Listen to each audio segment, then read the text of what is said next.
Discover Thailand with Phil Blizzard, news, views, and interviews. Hello, I'm Phil Blizzard in Dubai with Pod Talks, our TravelWise special, taking a look at Thailand as it's just reopened to international travellers. So I want to get over there fairly soon. So this is for me and for you. So I want to find out exactly what one needs to get into Thailand. It's changing all the time, of course, but we're focusing on a group which I always think of Anantara as being the flagship of Avani Hotels. And tell us more and to put me in the right place, I suppose, regarding that thought of mine. Michael Marshall, Chief Operating Officer. Nice to catch up with you once again. Hello, Phil.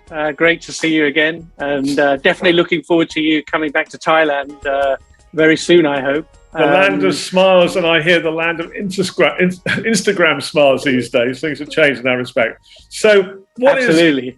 From the sector, hospitality sector, travel sector, regarding the opening up of Thailand to international travel, what's the initial response? It's only just a matter of a couple of weeks or so, isn't it? Yes, no, the response is very positive. There is definitely a lot of pent-up demand. And, what we've been doing is pushing the government very hard here to reduce as much as possible the restrictions. These are the things that really, are the things that's just put people off. And we were just talking about how well Dubai had done, by making it very simple. So now, there's no quarantine because that was a big barrier before when we had 2 weeks quarantine. So there's no quarantine. You just take a test on arrival.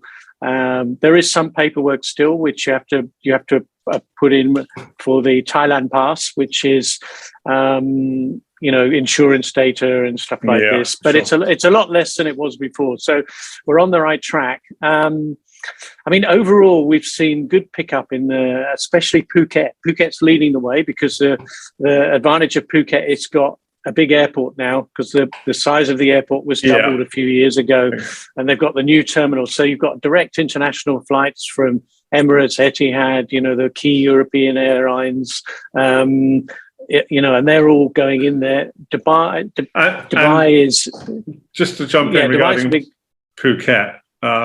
They pioneered the sandbox concept, didn't they, earlier on in the year for international travellers? Yes. So you were saying about Dubai, big source market, I guess.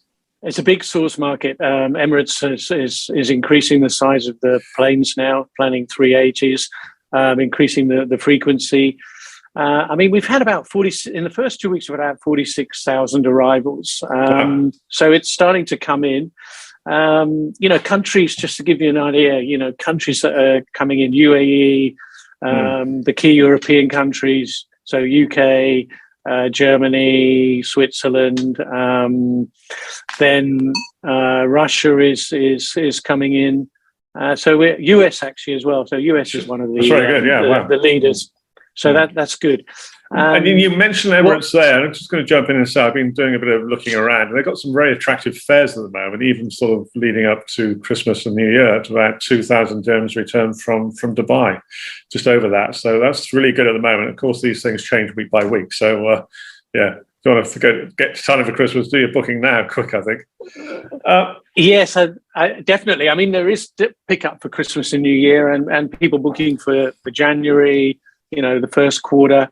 Yeah. Now people book, it's very different from pre-COVID where people are booking, much later and more last minute and everything. But we are getting bookings coming in for Q2 as well. So, that's a good sign, particularly from Europe. Yeah. I just want to jump back to what you're saying about entry into Thailand, because I was reading that you have to do the paperwork and do a PCR on arrival. And you have to stay in a hotel for one night until you get the result. That's right. It's if you've come into Bangkok, yes. So there's a test and go, they call it, test and go, which is test and go. Which, you do have to do one night it's basically just while the test result comes back in Bangkok, and then you can go anywhere. Okay. After that, if you go to Phuket or Samui direct, then you just do the test at the airport and then you go to your hotel. So they're not allowing yet for the test at the airport to happen in Bangkok, but we're putting a lot of pressure on the government, and the airlines are doing the same anyway, to simplify it even further. This is valuable information from our man on the ground in Bangkok, Michael Marshall. So I want to reflect back now on what you've gone through in terms of surviving. How important was your reliance on domestic travel over the last 18 months? It's been crucial, and it's been so important. We had to move very quickly, when the real COVID outbreak happened, and as with most of Asia, the countries locked down the borders. Yeah. So the only way to get into Thailand and the Asian countries was by doing 2 weeks quarantine, which really wasn't on for most people. Yeah.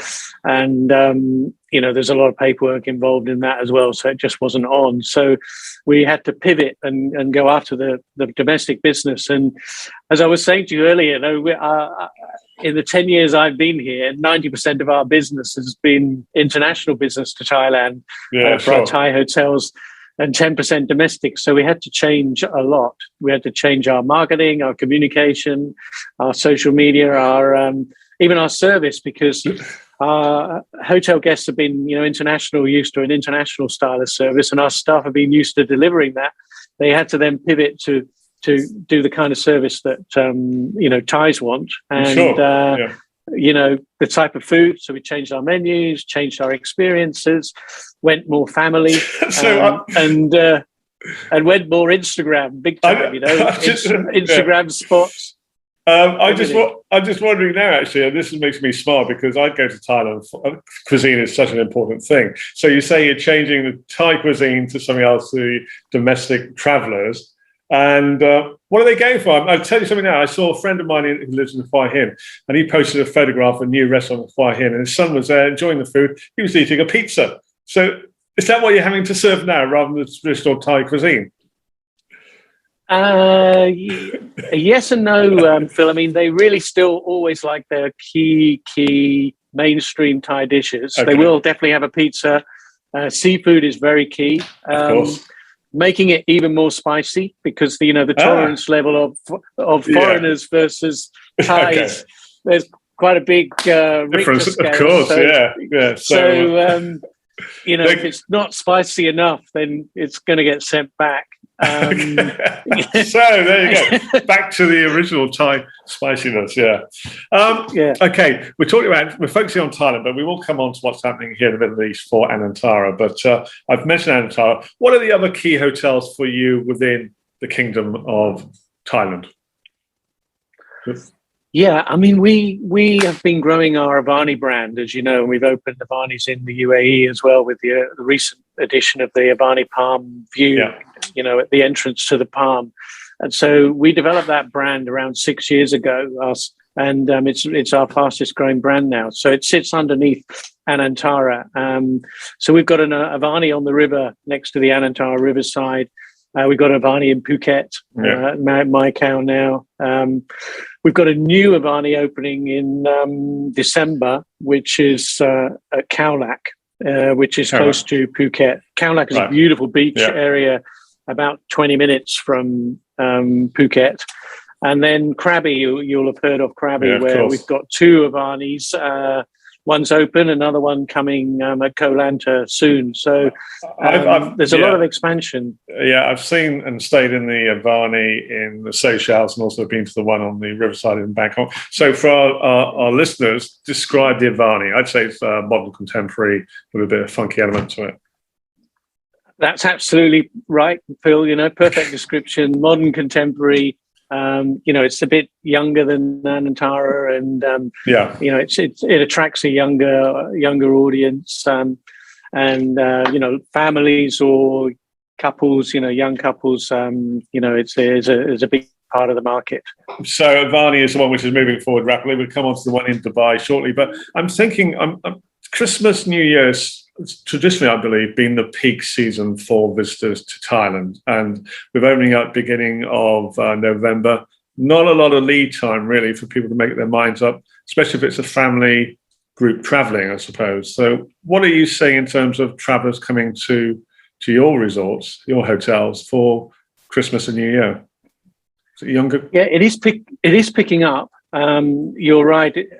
Historically, it would have been very late. You know, in pre-COVID times, everybody would have booked. Now there is still a lot of the European market, UK market that has already booked. Even probably UAE people have already booked because they've got kids, they need to make plans and everything. Sure.